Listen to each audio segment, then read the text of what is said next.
Surya,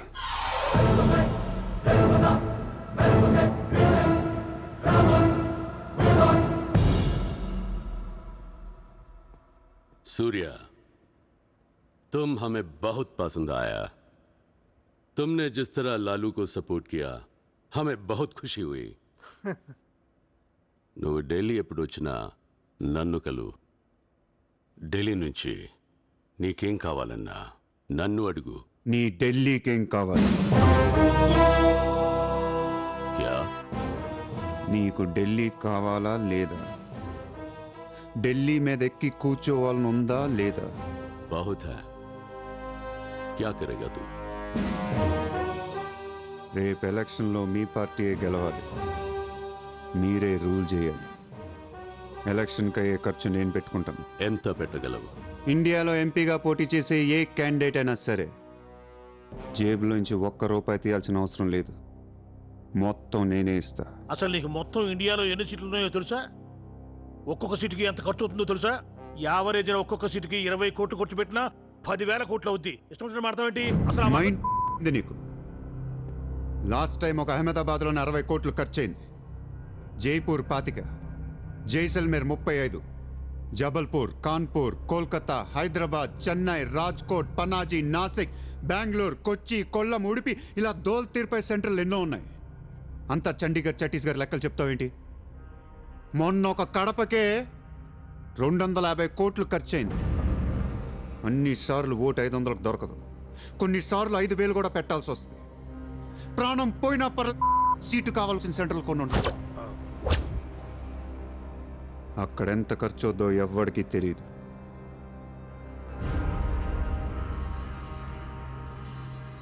sir, party తరపున మీరిచ్చేది ఎంత sir?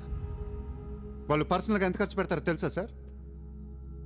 Election ముందు 2 ఏళ్ల నుంచి జనాన్ని మేపటానికి ఇల్లు వాకిళ్ళు అమ్మేసుకుని ఉంటారు సార్. లాస్ట్ టైం ఎలక్షన్కి 25,000 కోట్లయింది. ఇప్పుడు ఖర్చులు పెరిగాయి కాబట్టి ఇంకో పావులా వేసుకుందాం. ఈసారి ఎలక్షన్కి 35,000 కోట్లు అవుతుంది, మొత్తం నేనే ఇస్తా.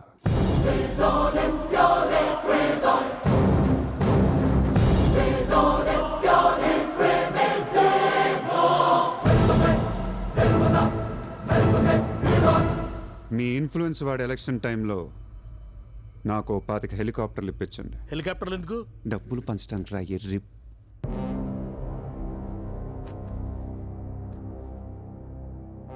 మీ హైకమాండ్తో మాట్లాడండి, మీ సార్కి సూర్య గురించి చెప్పండి. సార్, నాకు ఢిల్లీ నుంచి ఏముంది సార్, నేనే మీకు ఢిల్లీ ఇస్తాను.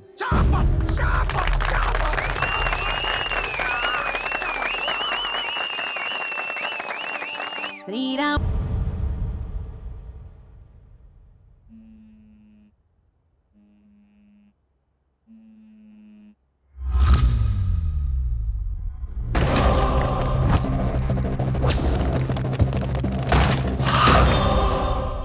మీ నాన్న ఎక్కడ? ఎందుకు వచ్చావు ఇక్కడికి? మీ నాన్న ఎక్కడ? ఏం చేస్తున్నావు మా డాడీని?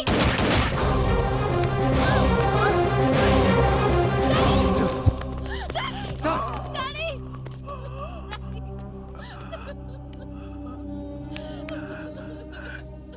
జయదేవ్, జయదేవ్, వదలొద్దు,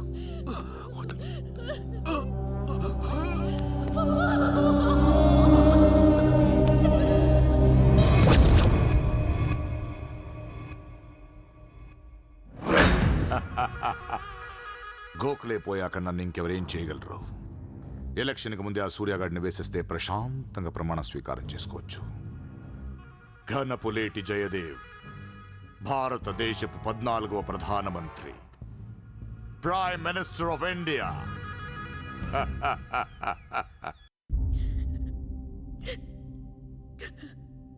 నేను నీలాగే ఏడ్చాను.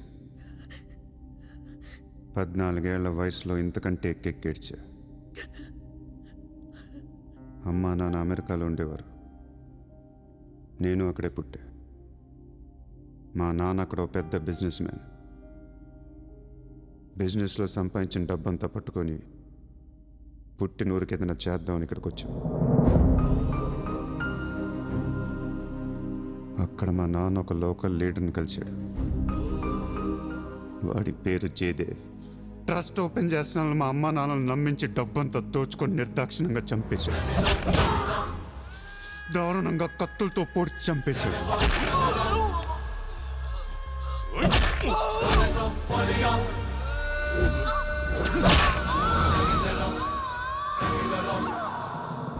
కాకి బట్టలేసుకున్న ప్రతి వాడి కాళ్ళు చేతులు పట్టుకొని బతిమాలను. ఎవ్వడు నన్ను పట్టించుకోలేదు.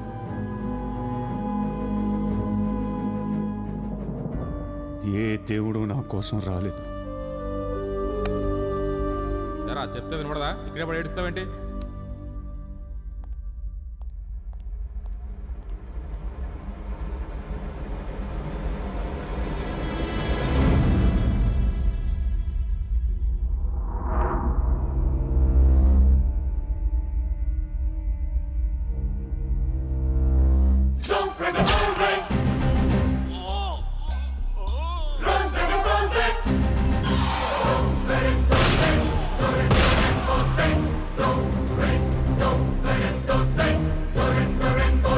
వీళ్ల కోసమా మా అమ్మా నాన్న అన్ని వదిలేసి వచ్చారా అనిపించింది. ఒక్కసారిగా అనాథనైపోయాను. తినటానికి తిండి ఉండేది కాదు. రోడ్ల మీద పడుకునేవాడిని. ఒక కుక్కని తన్నట్టు కాళ్ళతో తన్నేవాడు. అసహ్యం వేసింది. ఈ మనుషుల మీద, ఈ వ్యవస్థ మీద, ఈ దేశం మీద ఒంటరివాడిని అయిపోయాను. 100 కోట్ల మంది ఒకవైపు, నేను ఒక్కనే ఒకవైపు అయిపోయాను. ఆ 100 కోట్ల మందితో ఆడుకోవాలనిపించింది. అందుకే ఇన్నాళ్ళు మనుషుల గురించి చదువుకున్నాను, స్వార్థం గురించి చదువుకున్నాను. ఇక నో మారల్స్, నో రూల్స్. ఎవరన్నా పొడవాలని చూస్తే పొడి చేయటమే, అన్యాయం చేయాలని చూస్తే అంతు చూసేయటమే. కనపట్లేదు కానీ ఆ దేవుడి మీద కూడా పక్క తీర్చుకోవాలనిపిస్తుంది.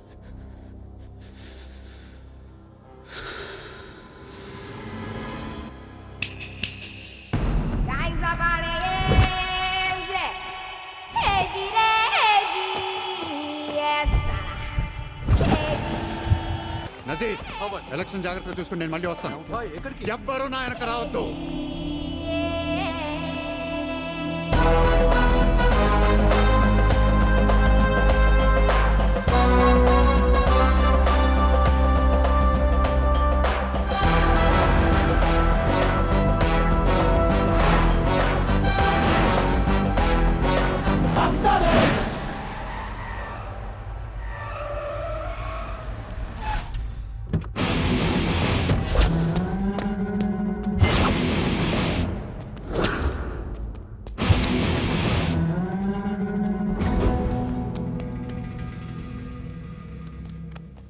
ఎరా ఏం తెచ్చుకోలేదేంటి? ఎలాగో నీ దగ్గర ఉంటాయి కదా, వాడుకుంటాను. చా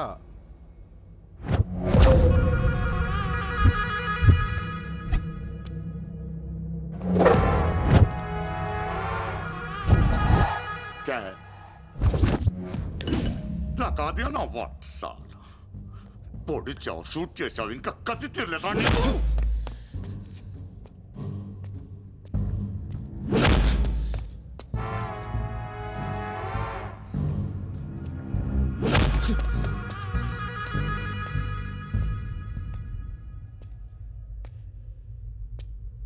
కొడుతుంటే ముందుకొస్తున్నావేంట్రా? ఆ రోజు నేను ఎందుకు చంపలేదో నాకు ఇప్పటికీ అర్థం కావట్లేదురా. కానీ ఆ రోజు నాకు మంచి జరిగింది. ఆ సింపతితో ఎమ్మెల్యేగా గెలిచాను, ఇంత ఎత్తుకి ఎదిగాను. పిఎం అవుదామనుకుంటే వైకుంఠపాళిలో పాములా మింగేసావు కదా. దేశమంతా ఎలక్షన్ జరుగుతోందిరా. ప్రధానమంత్రి కావాల్సిన వాడిని రాజకీయ జీవితం లేకుండా చేసావు కదరా. ఇంత పగ పట్టావేంట్రా? నీ మీద పగతోనే బతుకుతున్నాను అనుకున్నావా? నీలాంటి వాళ్ళు నా జీవితంలో చాలా మంది ఉన్నారు. ఒక్కొక్క స్టేజ్లో ఒక్కొక్కడు. నువ్వు మళ్ళీ నా జీవితంలో గడ్డొచ్చావంతే. నేను తలుచుకుంటే నేను చంపటం పెద్ద పని ఏం కాదు. ఏం చేస్తావురా?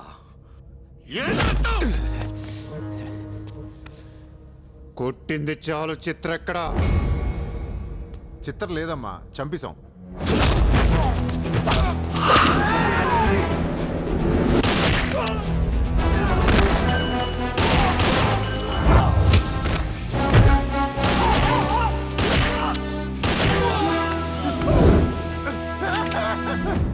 ఊరిని జోక్ చేశా. చిత్ర బతికే ఉంది. ఒక జోక్ వేస్తే 6 పోయారు ఇక్కడ. ఇలాంటి టైంలో జోక్ చేయకూడదు.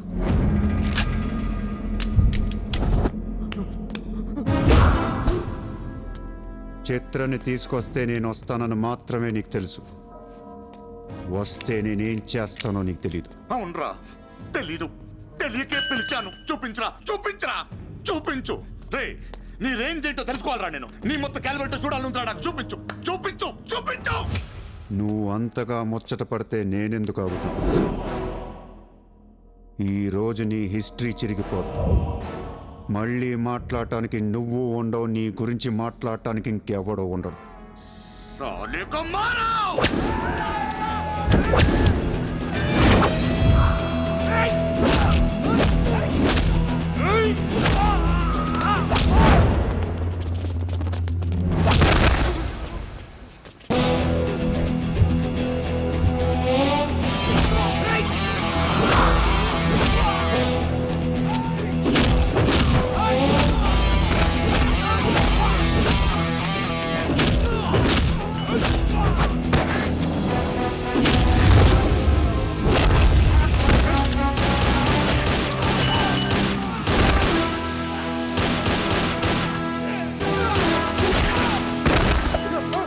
నోట్ చేయి.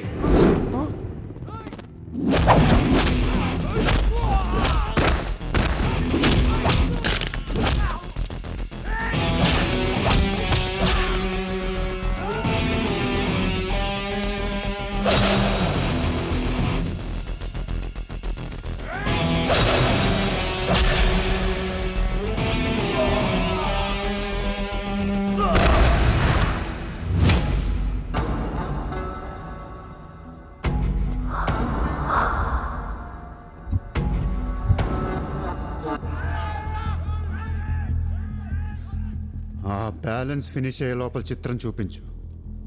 నువ్వు చూపించకపోతే ఆ తర్వాత చిత్రం ఎక్కడుందని అడగను కూడా అడగను. ఆటోమేటిక్గా అదే ఆటోలో నువ్వు కూడా పోతావు.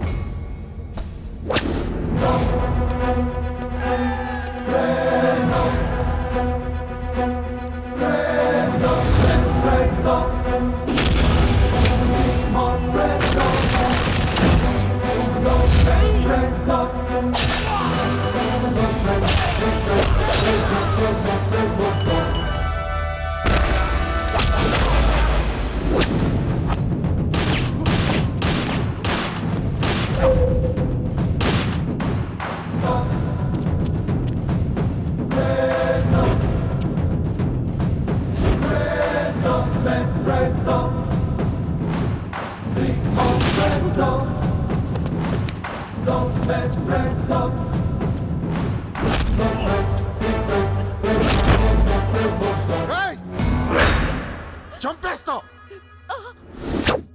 చంపేస్తా, దీని చంపేస్తా. వదిలే.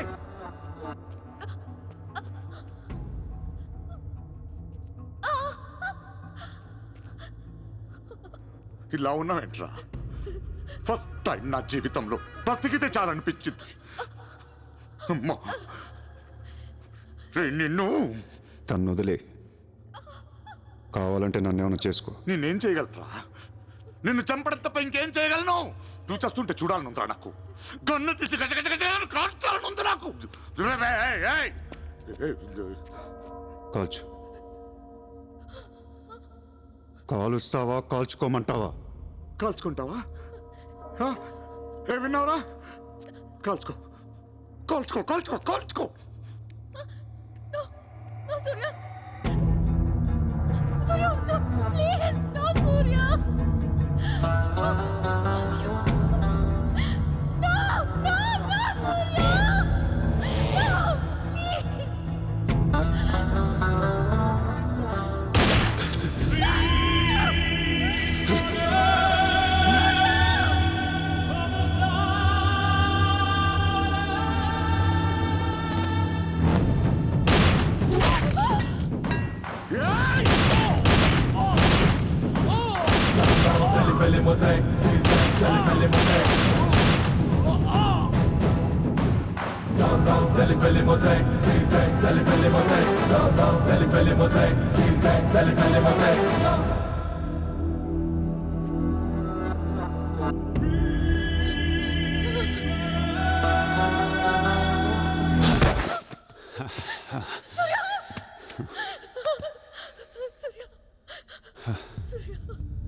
నేను లైఫ్లో అందరితో బిజినెస్ చేసి సక్సెస్ అయ్యాను, కానీ నీతో ఫెయిల్ అయ్యాను. I love you. నేను ఇంకా మోసం చేస్తున్నాను అనుకుంటున్నావు కదా?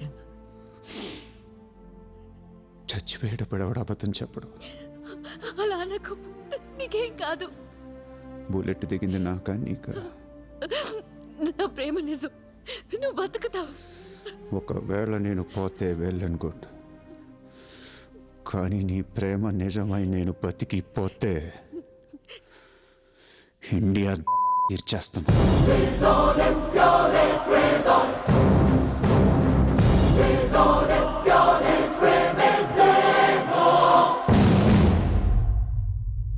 భారతదేశపు 14వ ప్రధానమంత్రిగా గురు గోవింద్ పటేల్ రేపు ప్రమాణ స్వీకారం చేయనున్నారు. పదవి బాధ్యతలు స్వీకరించిన వెంటనే ఆయన ముంబై లీలావతి హాస్పిటల్లో కోలుకుంటున్న ప్రముఖ బిజినెస్ మ్యాన్ విజయ్ సూర్యను కలవడానికి వెళ్తున్నట్లు సమాచారం. జీవితంలో ఎన్నో కష్టాలు పడి ఈ రోజు సూర్య ఎక్స్పోర్ట్స్ అండ్ ఇంపోర్ట్స్ బిజినెస్ బ్యాంకుల అధినేతగా ఎదిగారు. సాక్షాత్తు ప్రధానమంత్రి ఈ రోజు మిమ్మల్ని చూడడానికి వస్తున్నారు. ఈ సందర్భంగా యువతకు మీరిచ్చే సందేశం ఏంటి? మీరు అడుగుతున్నారు కాబట్టి చెప్తున్నాను. జీవితం అనేది ఒక యుద్ధం. దేవుడు మనల్ని వార్ జోన్లో పడేశాడు. Be alert, protect yourself. లైఫ్లో ఒక గోల్ అంటూ పెట్టుకోండి, కసితో పరిగెత్తండి. పాడాలనుకుంటే కసిగా పాడేయండి, చదవాలనుకుంటే కసిగా చదివేయండి. లైఫ్లో ఏ గోలు లేనోళ్ళు మాత్రం వీలైనంత త్వరగా చచ్చిపోండి. మీ వల్ల మాకు ఏ ఉపయోగం లేదు. గుర్తుపెట్టుకో, నీకంటే తోపెవడు లేడిక్కడ. నీకేదనిపిస్తే వచ్చి, ఎవడి మాట వినొద్దు, మనిషి మాట అసలు వినొద్దు. నీ టార్గెట్ 10 మైల్స్ అయితే aim for the 11th mile. కార్తే దిమ్మ తిరిగిపోవాలి. చల్.